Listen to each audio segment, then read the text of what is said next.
Welcome, everybody. This week we have hand and finger safety. So we're going to start with this little video.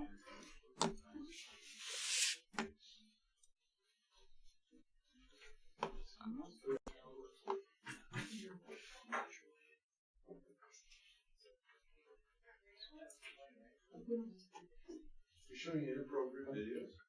It's a little graphic. Just for some reason. What? I can't read that small text, though. What does it say? I understand and wish Oh, to proceed. thank you.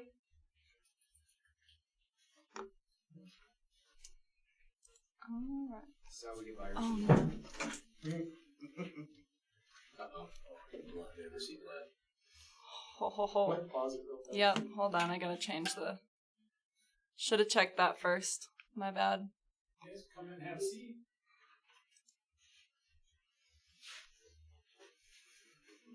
Oh, heck. Yeah, way up north. I was like, way far away. I'm getting ready to get that far as getting all the locations there. Oh, man. Yeah. Yeah.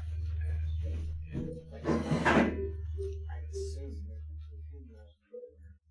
The original bells actually close. I make the same mistake. No, the other one is. Shut down some of those. Yeah, I don't know if we're doing anything current. Yeah. That's like driving. It's like driving my windy stuff, man. Yeah. Okay, sorry.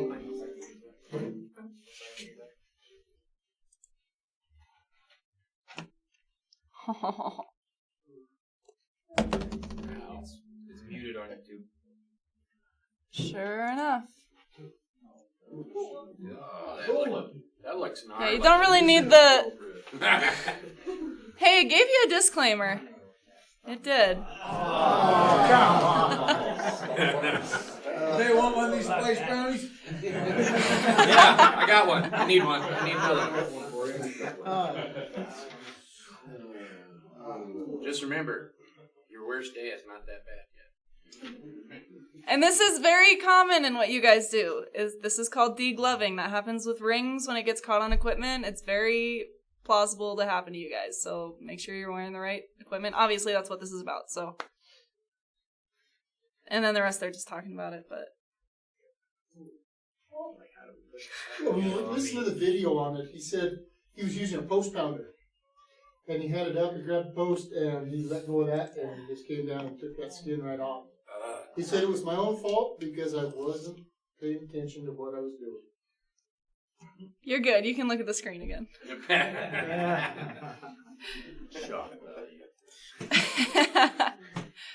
Okay, so gloves. They come in many types and styles, but each style usually has one specific function. So we have impact-resistant gloves. Those are designed to minimize the risk of hand damage when your hand is hit against something or something strikes your hand. We have cotton gloves. They're kind of general-purpose types, but they soak up fluids, which can contain oil, chemicals, things like that. Then we have our chemical-resistant gloves, and obviously those are protection from absorption, which we require. This minimizes the chance of hands coming in contact with hazardous substances. There's many more styles out there, but these are the styles that we commonly encounter in our industry here. Many of our producers have policies that say no rings or any other type of jewelry. Like I was just saying, rings pose a serious threat to the finger if it gets caught in machinery. If you fall, jump, it can be something simple like, obviously you should be using 3 points of contact when you're getting out from your truck, but if you hop out and it gets caught on your handrails or something, it rips that off. It's called degloving, which is what you just watched. So make sure you're not doing things like that. Remember, your hands are not hammers. Use the correct tool for the job. Hand injuries are over a third of all oil field injuries, and some incidents are caused by not paying attention to where your hands are. Many times you might reach to get something or guide something and don't notice that you put your hand in a pinch point area, and some injuries are due to malfunction of equipment. But these are very rare. Most are caused by carelessness, so pay attention to what you're doing. Little bit about safety meetings. I'm changing them up a little bit. I'm going to start scheduling out to our other locations, not just Casper. So in addition to the ones, we're still going to have them here in Casper, and it's going to be live streamed and everything still from here. But I'll be traveling to our other locations about once a month per location. So those who are at those locations can attend in person and address questions, comments, and concerns. Once I get that schedule finalized, I'll let you guys know, and you can start planning accordingly on when I'll be there. It's going to be kind of so you can plan around it. So it'll be pretty much the same time every month that you can get to those. Like I said, they'll still be live broadcasted, posted on Fridays. But I want to remind you, too, that those live streams and posts after on Friday are not your first options. Coming in person, like you guys are here, thank you, is your first option in coming. If you're unable to attend or unavailable, extenuating circumstances for that, determine your other methods for coming to these. David and I went to Douglas today to the Chesapeake bi-monthly vendors meeting. They went over these things here, so I'm going to go over a couple of those, let you guys know what they're looking for out on their locations. Right-of-ways, that was our incident that they had in their presentation the other day. Good news, we were in the right. They were kind of talking to their people. Big rigs, us, we have the right-of-way, especially in this season when it's coming up with the roads getting the way they are. It's easier to pull out a small compact vehicle from a ditch than it is one of our rigs, or if it gets really muddy on the sides of the road, a rollover truck. So you guys have the right-of-way. Stand your ground, especially if you're loaded. And they were kind of just pushing that to their people that we do have that right-of-way. I don't want to step on your toes, but I think you need to change the wording to stand your ground. You need to stop and let them by. Right. Some people Okay, think fair. that stand your ground is keep going. Fair. I understand. You get a pickup, they think you're not going to crowd them, so probably best bet is just to stop and let them go by. Stop versus Fair getting wording. too close to the edge. Right. Yes. Stop in the middle of the road, let them go around. But Good don't clarification. do a stand your ground. They wanted to touch on prescriptions. If anyone has prescriptions and you're taking them with you, they need to be in their actual containers that they were prescribed in. They can't be in baggies. Yeah, they have to be proof that it's yours and that it is the drug that it is. They were talking about drug tests on their locations. If you're on a Chesapeake location, they can randomly drug test you on their own location without letting you know, without letting us know. So just obviously fair warning, that should be common sense not to have any of those substances. But if you do test positive, they're going to kick you off location right then and there. So pay attention to that. Again, this is a common subject, speeding. It's becoming an issue for all of Chesapeake, anyone that they have hired under them. When you guys go by, and if you are speeding, their point was that, yeah, it may be your one incident where you're speeding once, but it's the 6th time a leaser or a landowner has watched someone speed past them. So maybe you're first, but it's the 6th one they've seen that day. So pay attention. That's something that's coming to their attention and that they could be getting reprimanded for from landowners in their locations. So we have a lot of conversations about that on our end as well. PPE for them.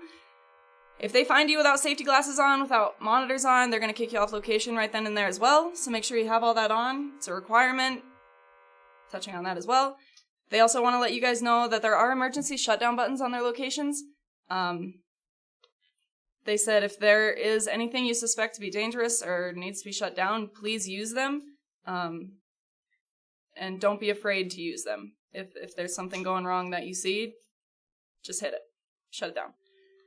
And then this high-impact incidents. They had another company do a presentation today. The company does not actually work for Chesapeake anymore. Chesapeake, they previously worked for them, and they had an incident that was caused by the decision of one person for this company. And this decision not only put one man's life in danger, but it also got the entire company removed from working for Chesapeake as a whole company. So imagine if we were that company that got removed from an entire Chesapeake operation. We have incidents that have the potential to do that, right? So how would us as an entire company getting removed from Chesapeake affect you?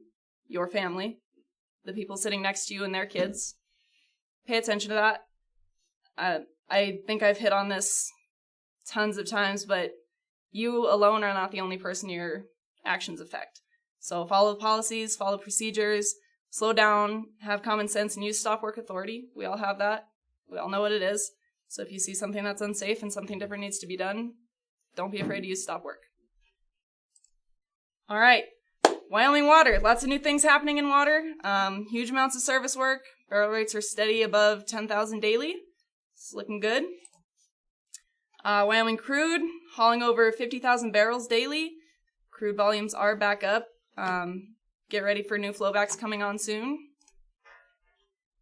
Texas is still moving good amounts of oil, and they'll be growing here shortly. Got more work coming. Some operation notes, vent lines. Remember when you're loading to open the vent line, if you do pressure out, make sure you take the proper processes to release the pressure. Don't just rip the valve open. You might be swimming in oil if you do that. When doing pre-post trips, make sure you check the cab. It's part of your pre and post trip. Make sure you have all the items you need before you leave the yard. Looking for missing tablets should have been caught before you leave the yard. Should have been a pre-trip. There couldn't have been a pre-trip if you didn't have a tablet. So, we've had incidents where you don't have your oil buying kit. You can't buy oil if you don't have your kit. So make sure you guys are doing your pre-trips. Snow is coming. So this is a great time to check your chains on your truck. Make sure they're serviceable. Make sure you have all the quantities, all that good stuff. Had a huge increase lately in tanks in production being pulled. So double check your tanks. And then fuel tank. We have our fuel tank up and running here in Casper. So for our company guys, Casper guys need fuel in the fuel yard here. If you have issues logging into the fuel cloud, call Robert. If you come to Casper, and you're not from Casper, still top off in the Casper yard. Gillette guys, we're going to ask you to please stop filling up at Flying J. It's 34 cents more per gallon there than anywhere else. So you'll be saying please use Big D or Cenex. And then Cheyenne guys, please use Sat Bros. It's 20 cents cheaper than other places there.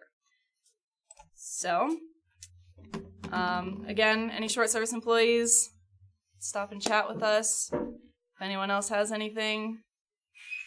Kim? I just wanted to let everybody know that with the new switch over to the 401k and the new program, some people that had the Roth IRAs before, something kind of got messed up in the transition. They've got the bug fixed, but there was 2, I think, pay periods where the money did not come out for that. Chia has contacted the ones that she was able to locate and know that there was a problem. So if you had a Roth IRA and Chia did not notify you, please get with myself or Chia and we can get that fixed. We can either go back or we can just start again with the paycheck on Friday. So again, the 401ks went through just fine. It was just a few people that had those Roth IRAs out there that the button didn't get clicked properly. So let us know if there's a problem.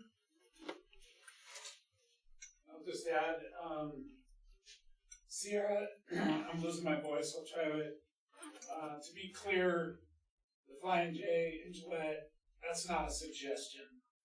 Nobody is to fill up there. It's not a suggestion.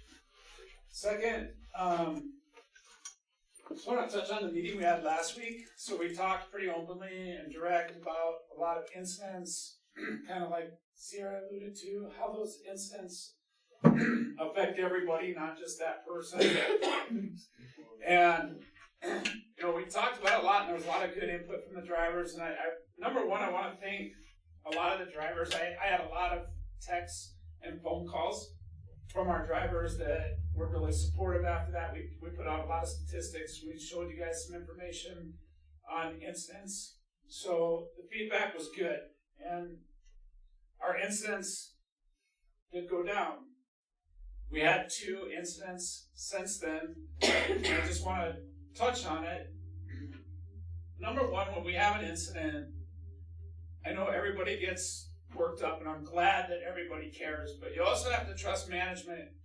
In those incidents, one of them was driver fault, and you just got to trust there is corrective action being taken, and it's quite severe corrective action. But we're not going to run around and tell everybody what we do with other drivers.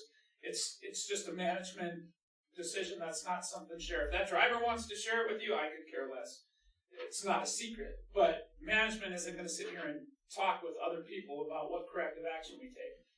On the other hand, on the other incident, we put a lot of work into proving our driver was not at fault. And that's the one that she was talking about with the Chesapeake up here, and even Chesapeake kind of came out today in their meeting and supported what we put in there. And granted, we don't want those things to happen. They're not good. But we're also looking out for the driver. You know, we're not just going to assume you're wrong because you were involved in an incident. So make sure we get all the facts. Make sure you report it right away. The driver on this situation did everything right. We had a supervisor out there right away. We contacted Chesapeake right away. We got pictures. We got video. We did a report. And it just worked out. That's how it should go. So I appreciate it, and I appreciate the improvement. And let's just keep it going. These things are costly. They hurt our reputation. They hurt our future potential to get barrels. So let's just not have incidents out there. And I do appreciate the buy-in. I mean, literally, I had a lot of drivers call me and say, you know, pride and prairie, and they absolutely buy in, and I appreciate it. So thank you. Any questions for me? All right. I think that's it. All right. Kyle, do you have anything? I don't. I got something real quick. Apparently, we're gonna have to put some signs up next to fuel islands to leave room for the trucks. We've already got people parking so close to fuel islands that they're blocking them off. I got cones I was gonna put back out there. I don't, they use them for something and I don't know where they went, so. I got a quick question. Yes. Before I went to Idaho, I read a message in the notes. Is there a sign unloading at Sinclair, Casper, for like going to a certain lack? Because there was something in there before I left saying there was going to be a sign where your load goes to the lack, but Oh, you gotta select your delivery back now. Oh, yeah, if you unload on number 3, then you put. so it's still the same. Yeah. Just put what lack you're You in. just Oh, gotta put it okay. in there. It's still the same if you've always been doing it right. I just thought there might have been a sign. Kim, there's a question for you. Google it. Can't send it over. Occasionally, Sinclair, though, and I've seen it 2 or 3 times, certain gravity oil will go into certain pumps, like real light, number 3 only. They'll have a number.